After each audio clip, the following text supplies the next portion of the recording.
உன் ஆத்துமாவை எல்லா இக்கட்டுக்கும் நீங்கலாக்கி உன்னை பாதுகாக்கவே இயேசு இவ்வுலகில் தேவமைந்தனாகப் பிறந்தார். லூக்கா 2வது அதிகாரம் 8 11 வசனங்கள் வரை. அப்பொழுது அந்த நாட்டிலே மேய்ப்பர்கள் வயல்வெளியில் தங்கி ராத்திரியிலே தங்கள் மந்தையை காத்து கொண்டிருந்தார்கள். அவ்வேளையில் கர்த்தருடைய தூதன் அவர்களிடத்தில் வந்து நின்றான். கர்த்தருடைய மகிமை அவர்களை சுற்றிலும் பிரகாசித்தது. அவர்கள் மிகவும் பயந்தார்கள்.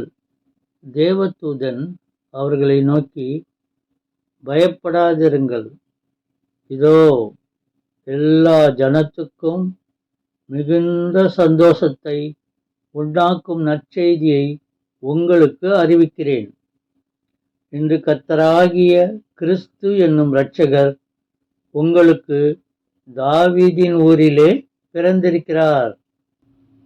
உலகம் முழுவதும் சிறப்பாக கொண்டாடப்படும் பண்டிகை நாள் எதுவென்றால் அது இயேசு பிறந்த நாள்தான்.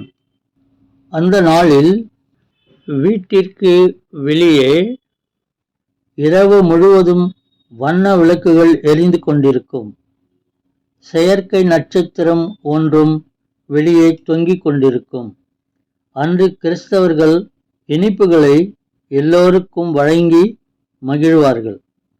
மேலே சொல்லப்பட்ட செயல்கள்தாம் கிறிஸ்துவின் பிறப்பின் அர்த்தம் என்று நினைப்பார்கள்.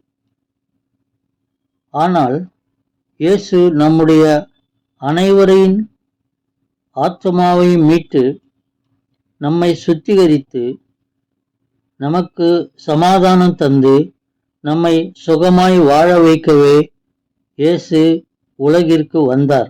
மனம் திரும்புதல், பாவ மன்னிப்பு, தேவனோடு உள்ள பரிசுத்த ஐக்கியம், தேவனை மறுதலிக்காத வாழ்வு, போராட்டத்தில் வெற்றி, விசுவாசத்தை காத்து கொள்ளுதல், நித்திய ஜீவனுக்கு ஆயத்தமாகுதல் என்பன போன்ற உபதேசங்களே இயேசு நமக்கு சொன்ன உபதேசமாகும். ஒரு பாவி மனம் திரும்பினால் பரலோகத்தில் மிகுந்த மகிழ்ச்சி உண்டாகும் என்பதை யாரும் புரிந்து கொள்வது இல்லை. நம்முடைய பாவங்களை மன்னித்து நம்மை பாவத்திலிருந்து மீட்கவே இயேசு சிலுவையில் அறையப்பட்டு அங்கே இரத்தம் சிந்தினார்.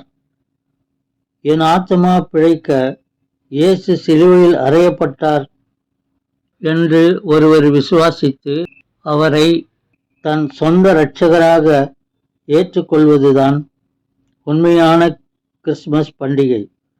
இன்று இயேசுவை நோக்கி பாருங்கள், உங்கள் ஆத்மா பிழைத்து கொள்ளும், நீங்கள் நன்றாக வாழ்வீர்கள்.